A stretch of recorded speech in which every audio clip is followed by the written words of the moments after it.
Pendant des années, j'ai vécu en chambre étudiante d'une petite dizaine de mètres carrés et étant un grand fervent d'activité physique, j'ai dû trouver des solutions pour m'entraîner quand même. Dans cette vidéo, je vais vous partager les solutions que j'ai pu trouver à travers toutes ces années de galère. Quoi qu'il en soit, n'oubliez pas que vous pouvez sortir pour trouver de nouvelles solutions et qu'il est aussi possible d'acheter un peu de matériel pour étoffer vos séances. Donc si vous êtes coincé chez vous, à l'internat ou encore en chambre étudiante et que vous n'avez pas forcément trop de matos, je vais vous apporter un max de solutions pour que vous vous entraîniez quand même. Pour ceux qui s'y connaissent déjà en entraînement et qui veulent juste découvrir de nouveaux exercices, vous pouvez avancer la vidéo, je vous ai mis un petit timecode. Bon, avant de vous montrer tous les exos, on va quand même aborder quelques petites choses importantes. Bon, déjà, il faut que vous sachiez pourquoi vous entraînez, parce que selon votre objectif, le type de séance va changer. Par exemple, si c'est pour des raisons de santé de façon générale, pour améliorer votre cardio et puis peut-être un peu perdre de poids, je vous conseille des séances comme le HIIT, High Intensity Interval Training.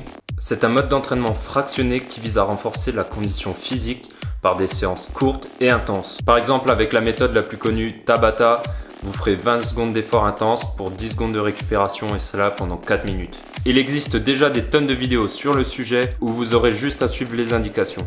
Donc vous gagnerez peut-être un peu moins de muscle mais vous dépenserez énormément. Bon, après il faut que vous sachiez que prendre du muscle et gagner en force, c'est aussi réduire vos chances de vous blesser, améliorer votre posture et être plus performant dans votre vie quotidienne. Si votre objectif maintenant c'est plutôt de vous relaxer, d'améliorer votre souplesse ou votre mobilité, je vous conseille plutôt des choses comme le yoga, le qigong ou simplement des séances de mobilité pure. Moi ce que j'adore c'est de placer cette séance en routine matinale pour bien commencer la journée. Petit conseil général pour tous ceux qui se mettent au sport chez eux, faut savoir que les contractions isométriques, donc quand vous maintenez une position, comme par exemple le gainage basique, faire la planche ou faire la chaise ou ce genre de choses, vous ne gagnerez pas de masse musculaire, pas de volume et vous perdrez pas de poids. Ça va se jouer surtout au niveau nerveux, donc c'est bien pour les débutants pour se créer une petite base, mais il faut vite évoluer dans le mouvement entier si vous voulez progresser. En parlant de ça, si vous n'arrivez pas à faire un mouvement comme par exemple une traction ou une pompe, je vous conseille donc de commencer par une phase isométrique, donc sans mouvement, peut-être à plusieurs angles comme ceci, pendant 3 à 5 secondes ou plus. Et vite commencer à faire donc les phases négatives comme ceci et résister au plus possible pendant pareil 3 à 5 secondes. Et ça permettra par la suite d'arriver à faire la phase concentrique, donc la montée. Il existe en général aussi des variations pour faciliter et donc faire la transition. Bon, on va maintenant s'attaquer au cœur de la vidéo et je vais vous donner quelques conseils pour vous entraîner et vous muscler chez vous. Bon, avant même de parler de l'entraînement, il faut savoir que la nutrition et le sommeil, c'est les deux choses les plus importantes. Bon, maintenant, si on considère que ça c'est bon, on peut parler des plannings et des routines.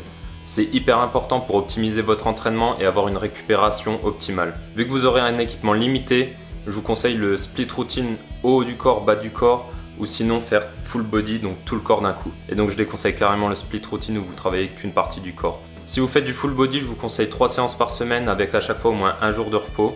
Si vous voulez et pouvez vous entraîner plus souvent, vous pouvez faire le split haut et bas du corps. Vous vous entraînez un jour le haut, un jour le bas. Et pour ceux qui ont déjà de l'expérience en entraînement, vous pouvez essayer le push-pull leg où vous aurez beaucoup plus de volume d'entraînement. Au niveau de la structure de votre séance, je vous conseille de faire 5 à 6 exercices par séance. Pour chacun de ces exercices, vous pourrez faire entre 6 et 15 répétitions selon l'intensité. Et cela, vous le répéterez entre 3 et 5 fois et c'est ce qu'on appelle les séries. Et quand on cherche la masse musculaire, il faudra qu'à la fin de chaque série, vous ne soyez presque pas capable de faire plus de répétitions. Donc choisissez bien le nombre de répétitions et l'intensité. Bien sûr, il ne faut pas négliger la récupération, avec en général 45 secondes à 1 minute 30, voire 2 minutes, c'est hyper intense, ou si vous voulez vous focaliser plus sur la force plutôt que la masse musculaire.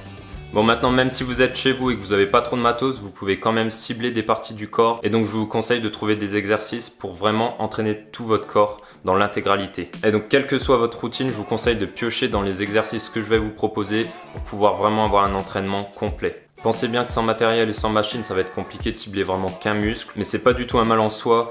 Il y a plein de points positifs à cela et ça vous limitera pas tant que ça tant que vous n'êtes pas un culturiste. Un petit point hyper important qu'il ne faut pas négliger et que beaucoup n'aiment pas, c'est les abdos. Je vous conseille de prendre 5 minutes à la fin de chaque séance pour travailler votre ceinture abdominale et choisissez des exercices différents pour vraiment travailler tous les abdos. Je ferai une petite vidéo sur les abdos un peu plus tard. Il y a aussi un petit truc que beaucoup de personnes se demandent, c'est l'échauffement. Il existe plusieurs échauffements différents. Il y en a qui aiment bien avoir chaud, donc ils peuvent bouger avant de commencer leur séance. Mais ça va pas forcément être optimal, c'est selon vos goûts. Moi personnellement, j'aime bien mettre un peu de mobilité dans l'échauffement pour un peu déverrouiller le corps et puis gagner en souplesse. Quel que soit votre échauffement, je vous conseille quand même de vous échauffer dans le mouvement que vous allez réaliser après, en mettant juste un peu moins d'intensité, un peu moins de charge. Et ce que je conseille aussi, c'est de mettre des petits exercices de la coiffe des rotateurs dans votre échauffement parce que beaucoup de monde ne le travaille pas à côté. Donc au moins, là, vous le travaillerez un minimum. Bon, on va maintenant voir ensemble tous les exercices que j'ai à vous proposer. À vous de piocher dans toutes les catégories pour créer votre séance. Il faudra bien sûr les choisir et les adapter en fonction de vos goûts, votre matériel, de vos capacités et de vos objectifs. L'exécution du mouvement doit être bonne avant de passer à des variations plus difficiles. Visez une amplitude complète, donc pour des pompes, je veux voir ça et non ça.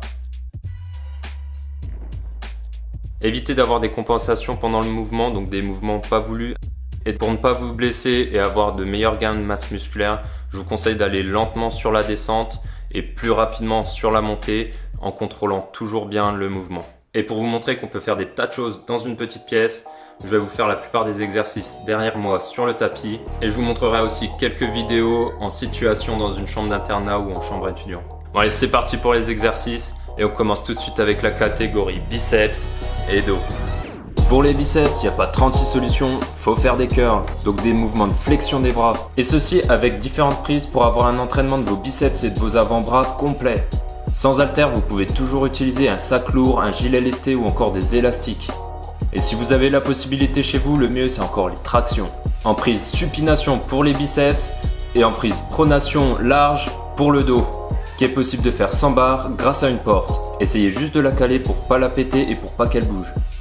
Et on reste sur le grand dorsal avec le rowing ou tirage poitrine que vous pourrez faire sans matériel grâce à une table ou un bureau, qui est aussi possible de faire avec haltères. N'oubliez surtout pas de muscler la région lombaire avec toutes les variations du Superman. Si vous pouvez, essayez de vous surélever pour gagner un peu d'amplitude et comme ça vous pourrez même charger l'exercice. Maintenant plus pour le milieu et haut du dos, on a les tirages front et les tirages bras tendus au-dessus de l'horizontale. Vous pourrez bien sûr les faire avec haltères ou n'importe quel poids léger et même sans haltères parce qu'ils sont hyper importants pour la stabilité de votre épaule. En complément, il y a tous les autres exercices de la coiffe des rotateurs où le but est vraiment le renforcement et la stabilité de vos épaules pour pouvoir vous entraîner le plus longtemps possible sans blessure et sans douleur. Il existe des tonnes de variations pour renforcer vraiment toute votre épaule, donc je ferai une petite vidéo spécialement pour ça. Maintenant, plus pour le milieu de votre épaule, aussi appelé les deltoïdes médians, il y a tout ce qui est élévation latérale qui peut être fait avec haltères ou élastique. Essayez de ne pas dépasser l'horizontale, ne chargez pas trop et contrôlez bien votre mouvement. Il y a aussi un muscle qui est plutôt difficile à muscler chez soi, c'est les trapèzes supérieurs. Vous pourrez les entraîner bras tendus avec des haussements d'épaule avec n'importe quelle charge lourde, comme par exemple vos sacs de course. Maintenant pour entraîner l'avant de vos épaules, c'est-à-dire les deltoïdes antérieurs et en même temps vos triceps, il y aura tous les mouvements de poussée au-dessus de votre tête et aussi devant vous, surtout au-delà des 45 degrés. Et si vous avez aucun matériel, vous pouvez vous retrancher sur des variations comme le pike push-ups, ou encore pour les plus entraînés, les handstand push-ups. Et pour renforcer encore plus vos épaules, vous pouvez passer de la position pompe à l'équilibre en vous aidant du mur. Vous avez aussi toutes les variations de l'entraînement du handstand, ou encore toutes les variations pour arriver à la planche. Maintenant, si vous voulez vous focaliser uniquement sur les triceps, il y a toutes les pompes où vous faites uniquement des flexions de bras, de la plus simple en étant contre le mur, puis par terre sur les genoux, puis en augmentant la difficulté, les pieds surélevés. Il y a bien entendu des exercices à faire avec haltères qui seront aussi possibles de faire avec élastique si vous pouvez l'attacher par exemple à une fenêtre. Et avec seulement une chaise ou une table, vous pourrez faire des variations de dips. Contrôlez bien le mouvement sur les dips pour pas vous faire mal. Plus vous les ferez vers l'avant et plus vous entraînerez vos pecs. Et en parlant de pecs, vous avez bien entendu les pompes et toutes leurs variations. Vous pourrez commencer surélevé, puis sur les genoux, pour enfin arriver à faire le mouvement complet et finir par des variations plus complexes pour augmenter l'intensité et faisant varier le stress mécanique qui va vous permettre d'avoir des épaules robustes à chaque épreuve. Vous pourrez aussi vous surélever pour avoir plus d'amplitude du mouvement et donc plus de gains. Et si vous avez un élastique, je vous conseille cet exercice en complément des pompes pour bien sentir vos pecs. Bon, on va calmer le jeu 2 secondes avant d'attaquer la suite. Je sais qu'il y a énormément d'exercices, mais je veux vous offrir un maximum de possibilités. Et comme vous l'avez constaté, acheter un minimum de matériel, ça peut être quand même bien utile. Et je profite d'ailleurs de cette petite transition pour vous demander de vous abonner et de liker. Bon allez, sur ce, on est reparti pour les jambes. Et on commence sans grande surprise avec les squats pour entraîner les quadris et les fessiers. Vous pouvez sauter pour augmenter l'intensité et même mettre des coups de genoux pour travailler le cardio. Si vous visez le gain de masse musculaire, je vous conseille de charger en utilisant par exemple un gilet lesté, avec lequel vous pourrez aussi faire des squats sautés. Pour varier l'effort, vous pouvez aussi faire des fentes que vous pourrez transformer en fentes sautées pour plus d'intensité. Je vous conseille aussi de vite lester cet exercice pour plus d'intensité. Maintenant, si vous n'avez pas de quoi charger les exercices, je vous conseille de vous diriger vers des squats à une jambe avec toutes les variations qui existent. Et quand vous aurez la mobilité et la force, vous pourrez vous diriger vers le pistol squat, qui sera même possible en temps voulu de charger. Et si vous voulez des squats qui se focalisent plus sur les fessiers, il y a les fentes latérales où il faudra un peu de mobilité. Il y a aussi les squats sumo qui sont possibles de faire avec lest, sans sauter ou en sautant. Un peu plus dynamique, il y a le patineur. Et pour se concentrer vraiment sur les fessiers, il y a tout ce qui est deadlift. Sans barre de muscu, il faudra le faire à une jambe, garder le genou légèrement plié et si vous pouvez, ajouter des charges. Si vous pouvez vous surélever, essayez cet exercice qui permettra de travailler la synergie entre fessiers et lombaires. Maintenant, pour travailler l'intégralité de vos fessiers, je vous conseille toutes les variations du donkey kick que vous pourrez faire sans pause pour vraiment faire chauffer vos fesses. Pour augmenter l'intensité de ces exercices, vous pourrez les faire avec des élastiques ou encore avec des lestes. Pour entraîner plus spécifiquement le petit et moyen fessier, il faudra se concentrer sur des exercices d'élévation latérale, en augmentant l'intensité comme d'hab avec des élastiques ou en ajoutant des lestes. Et vous pourrez vous mettre sur votre genou pour plus d'amplitude de mouvement.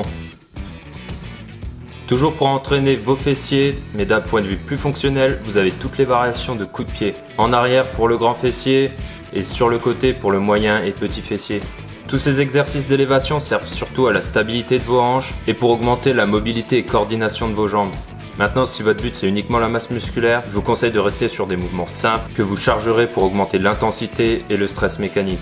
Donc essayez de trouver un pied de lit ou un pied d'armoire qui tient le coup pour pouvoir y accrocher un élastique. Même si vous devez baser votre entraînement sur les squats, cet élastique va vous permettre d'avoir un entraînement complet de vos membres inférieurs avec des abductions, des extensions, des adductions et autres variations pour entraîner par exemple vos ischios. Les ischio-jambiers, c'est des muscles à l'arrière de votre cuisse qui vont vous permettre de fléchir la jambe. Et en parlant d'ischio, vous pourrez utiliser le hip thrust qui permettra d'entraîner vos fessiers en même temps que vos ischios. Vous pourrez intensifier l'exercice en utilisant une seule jambe ou en surélevant vos pieds. Et avec l'aide d'une super chaussette, vous pourrez vraiment vous focaliser sur les ischios.